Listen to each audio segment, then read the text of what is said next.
What's up, everybody? FTWitachi here. You know what it is. Thank you very much for tuning into our pre-patch guide for an Affliction Warlock, where we will be getting into every single aspect of the spec, from talents to both PvE and PvP, the stat priorities, personal buffs, gems, enchants, and consumables, rotations, as well as the Miscellaneous, which will be expansion specifics or expansion features, which we still currently have access to Azurite traits and essences during pre-patch into Shadowlands, because it's still technically Battle for Azeroth.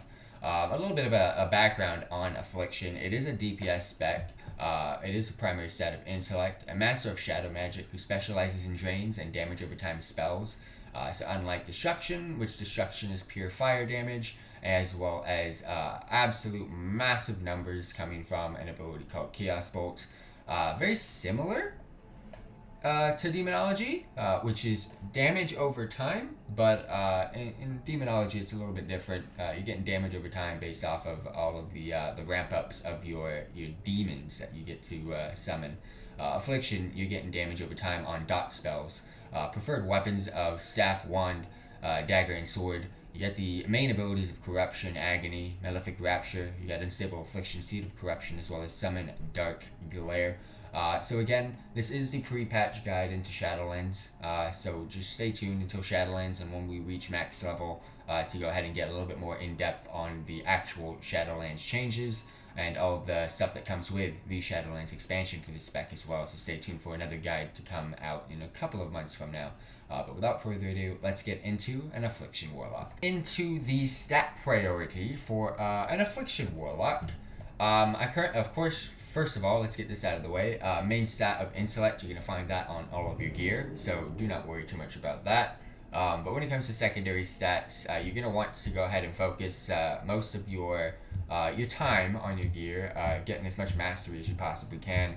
Over haste, which equals to crit, and then last but not least, don't worry too much about it, is versatility.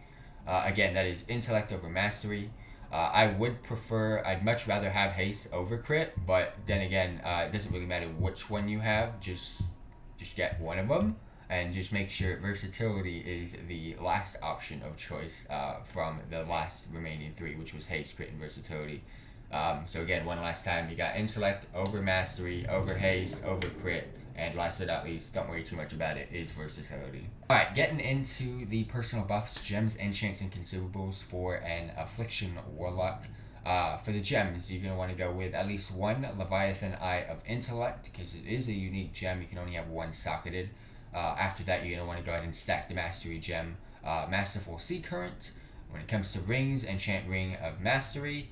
You're going to want to go ahead and hit up with the weapons, Machinist Brilliance. For the flask, you want to go ahead and use the Endless Fathoms. For the potion, you're going to want to go with Potion of Intellect. For food, you want to go with the Mastery buff of Abyssal Fried Soul.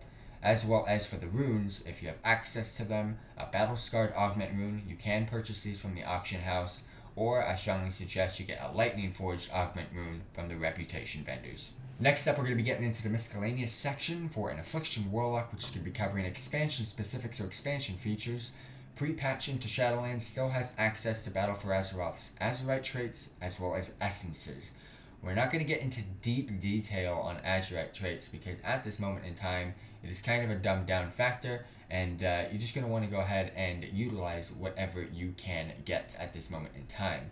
Essences, on the other hand, are a little bit easier to go ahead and work around and receive, so let's go ahead and get into the essences.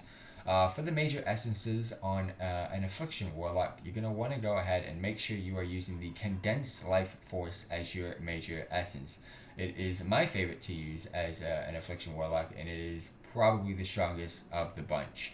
When it comes to minor essences, I do have a couple of them that you can choose from, starting off with on top and working our way down, Breath of the Dying, the Crucible Flame, Conflict and Strife, as well as the Unbound Force. Use any of those four as will your 3 slots, but again, if you can do Breath of the Dying, Crucible Flame, and Conflict of Strife, go ahead and do that. But if you don't have, or you're missing one, go ahead and swap one out with the Unbound Force. Now when it comes to AoE situations, you're going to need to switch your major essence of Condensed Life Force with Purification Protocol.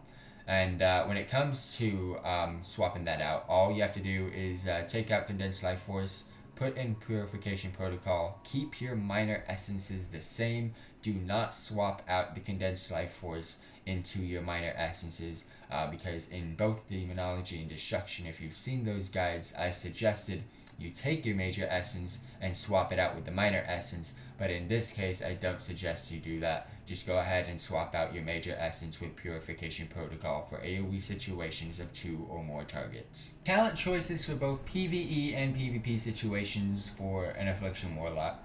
Starting off with the first tier, from left to right, at level 15 we've got Nightfall, which is passive. Corruption damage has a chance to cause your next Shadow Bolt to be instant and deal 50% increased damage. Inevitable Demise, passive ability, damaging an enemy with agony increases the damage of your next drain life by 50%. This stacks up to 50 times. And last but not least, Drain Soul, which replaces Shadow Bolt, 100 mana per second, 40 yard range. It's channeled, drains the target soul, causing 1000 shadow damage over 4.2 seconds. Damage is increased by 100% against enemies below 20% health. Out of this first tier set, there's a couple of them that are very, very similar on DPS, especially Nightfall and Drain Soul. But overall, playstyle based, I have gone with Drain Soul from this first tier section. Tier 2, level 25, we got Wrath and Agony. Passive ability, Agony's damage starts at 4 stacks and may now ramp up to 18. Absolute Corruption passive. Corruption is now permanent and deals 15% increased damage. Duration reduced to 24 seconds against players. Siphon Life, 100 mana, instant 40 yard range. Siphons the target's life essence, dealing 1276 shadow damage over 15 seconds and healing you for 30% of that damage done. Very, very nice refund and healing, and just a nice ability overall from that tier 2. I strongly suggest you hit it up with Siphon Life. At tier 3, level 30, you've got situational abilities, and these are very situational. Starting off with Demon Skin, I'm going to skip Burning Rush. I'm going to explain it with Dark Pact, and the reason being is Demon Skin and Dark Pact are very same. Burning Rush is a little bit different. Demon Skin, passive. Your Soul Leech Absorption now passively recharges at a rate of 0.5% of maximum health every 1 second, and may now absorb up to 50% of the maximum health. Skipping Burning Rush, going into Dark Pact, instant 1 minute cooldown. Sacrifices 20% of the current health to shield you for 250% of the sacrifice health, plus an additional 289 for 20 seconds, usable while suffering from crowd control impairing effects. I prefer Demon Skin of the two. Demon Skin's passive, Dark Pact's not. Demon Skin overall negates more damage over Dark Pact, but some people prefer to have an ability to go ahead and keybind and click and freaking do whatever they want with it. I'd much rather that, but overall, Demon Skin is a little bit stronger on the defensive cooldown sides.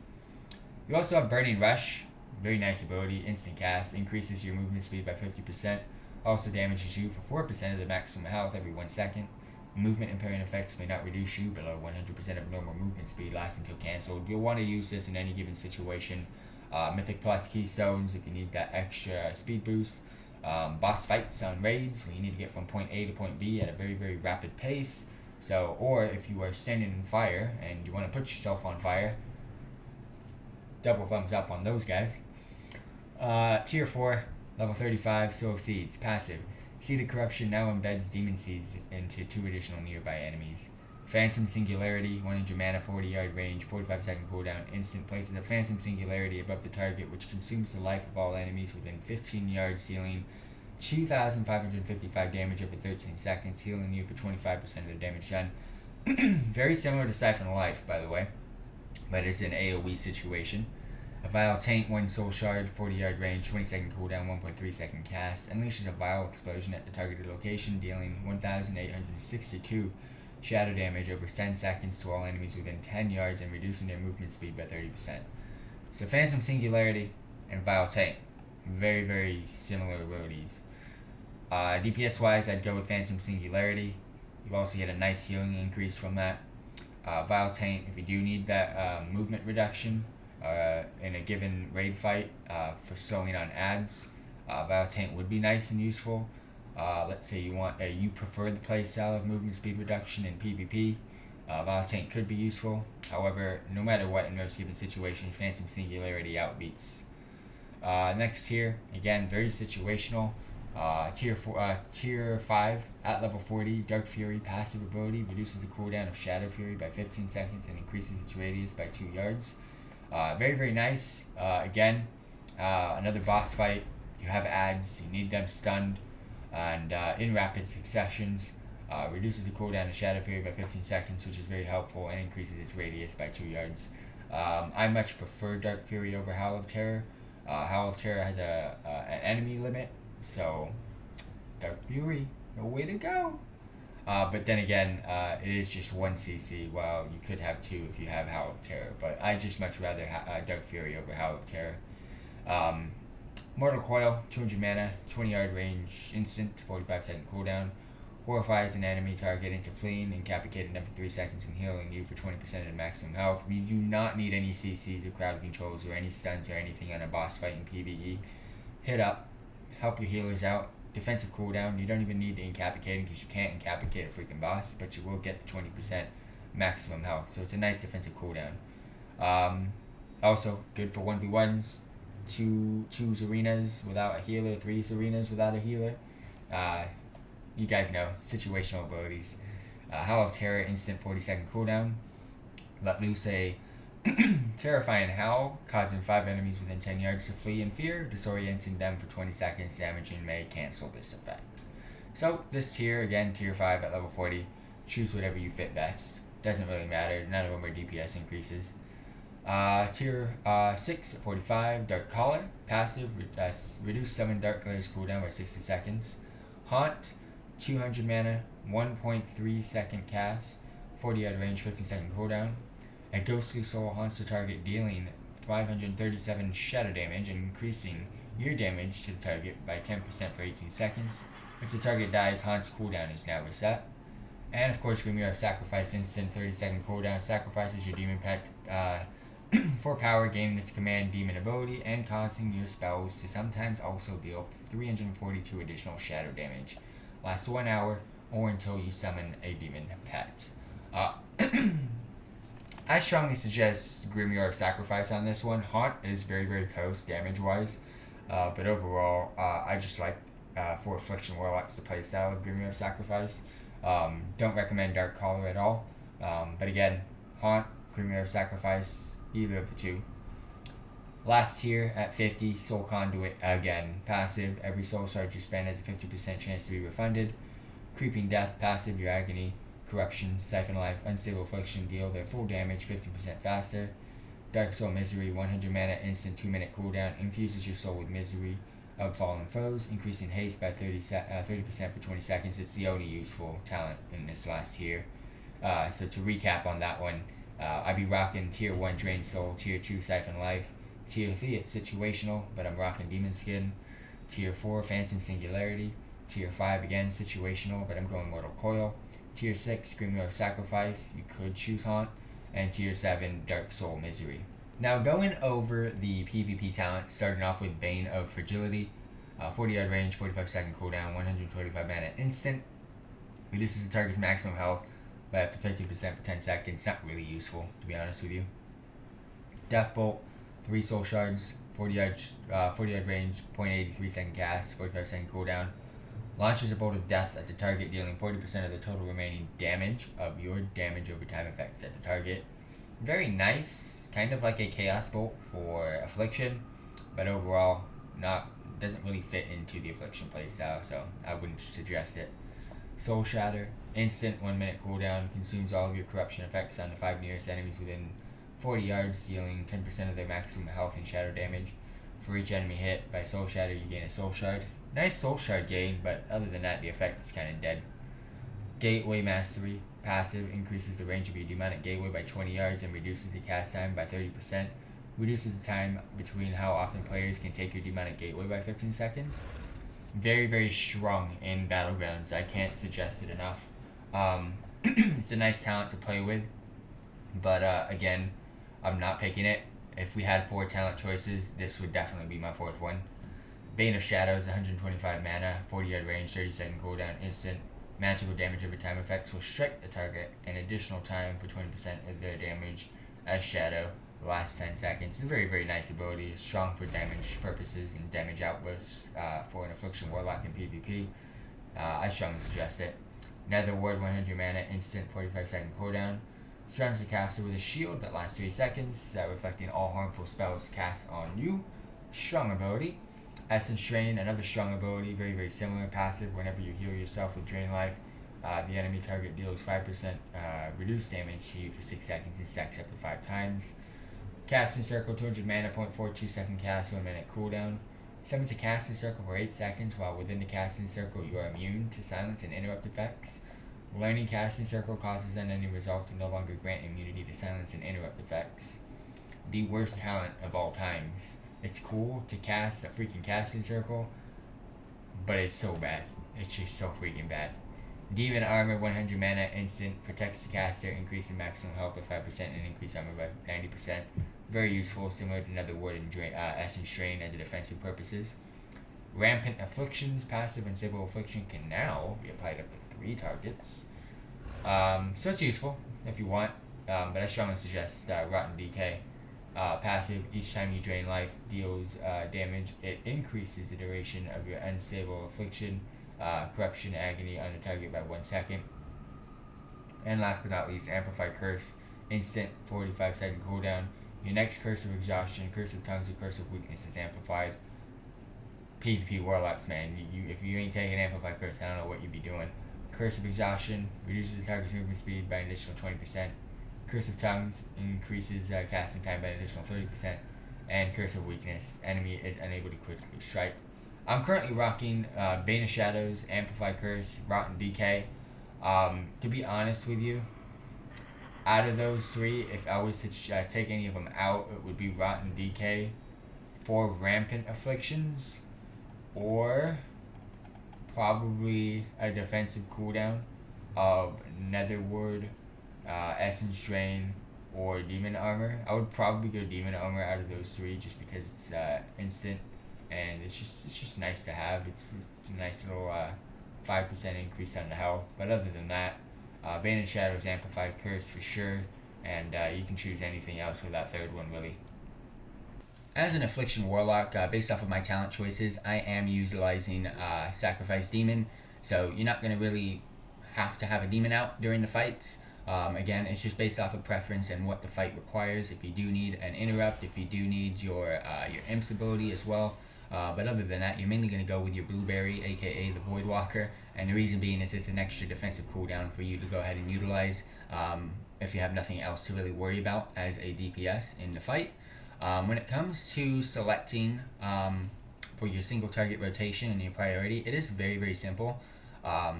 Not too much to really worry about except for your freaking brain, because you have to maintain all of your dots, aka your damage over time abilities.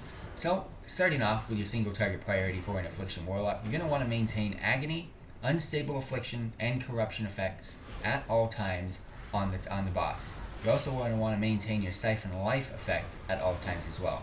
So you currently have 4 dots and damage over time effects to go ahead and worry about. Again, that's Agony, Unstable Affliction, Corruption, and Siphon Life.